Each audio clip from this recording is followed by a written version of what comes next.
ما يهمنيش من الرئيس، ما يهمنيش من الرئيس، ما يهمنيش من المدرب. الإدارة هي مسؤولة عن المدرب. مشاكل بين مدرب وإدارة ايش دخلني أنا كلاعب؟ ايش دخلني كلاعب؟ أنا نلعب على اسمي. هذا اللاعب المغربي فوزير، هذا عرق جبينه، صحيح، بعرق جبينه انتج، اجتهد. هذه البطوله مين مش ياخذوه الانديه من البطوله العربيه؟ صح ولا لا؟ صح. اذا كيفاش خذوه؟ لانه منتج وقاعد يدي. انت كلاعب مشكله المدرب والاداره تخليها على جنب وتلعب لعبك. تكملة لكلام كابتن رضا بوراوي على فوزير، هذه البطولة العربية سيدتي وسادتي كشفت على نجم يستحق الثناء. هو فعلا محمد فوزير، اللاعب المغربي لاعب الفتح الرباطي الذي قدم أداء جميلا أمام العهد أكمل به تألق واضح في هذه البطولة، كان نجم يوما.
كلمة قالها رضا بوراوي عرق جبينه، صحيح، لاعب تحسه يعني مثابر، لاعب جدي، لاعب مميز رغم أنه مهاري بدرجة كبيرة جدا. محمد فوزير شاهدنا امبارح رياض لقطة ما شاهدتهاش من أيام كان رونالدينو جاوش ويلعب، المراوغة هذيك اللي الكرة يعني لاصقة في رجله، لاعب وفي صمت، ليس بمتكبر ولا تشوفه يصرخ ولا شيء، يراوغ يلعب يمرر وديما ساكت.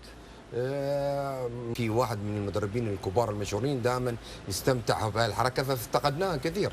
اليوم هذا اللاعب ابرزها واعتقد انا الشيء اللي يعني متعب فيه او يعني كنت اتمنى اشوفه ان احنا بنخسر هذا اللاعب في دورينا، ارتفعت اسعاره اذا قال كلام رضا كان قريب جدا من دورينا، فاللي بيذهب له هذا النادي في انديه في دورينا قادره على الدفع. اي في انديه يعني الى السعوديه سيمتع الدوري السعودي. اوكي، النصر مهتم فيه، مين اللاعب في مين النادي في دورينا الى جانب الامارات؟ انا اللي اعرفه كمعلومه ان النادي الامارات قطع معاه شوط كبير يعني، لكن الان اعتقد ان نادي الامارات ما عنده الامكانيات تاع النصر. لا بس هو فالان لا البطولات هذه عاده ترفع قيمه اللاعب، فهذه من اللاعبين اللي رفعت قيمتهم البطوله هذه. طيب انا لو جيت رئيس مجلس اداره في نادي وعندي الامكانيات نزيد على نادي النصر، نادي النصر اعطوه 2 مليون ونص، انا اعطي 3 مليون نجيبه. هو لهالدرجه لاعب مميز رضا. لهالدرجه لاعب اولا اخلاقه ساعه. صح، اولا اخلاق الناجح. صح.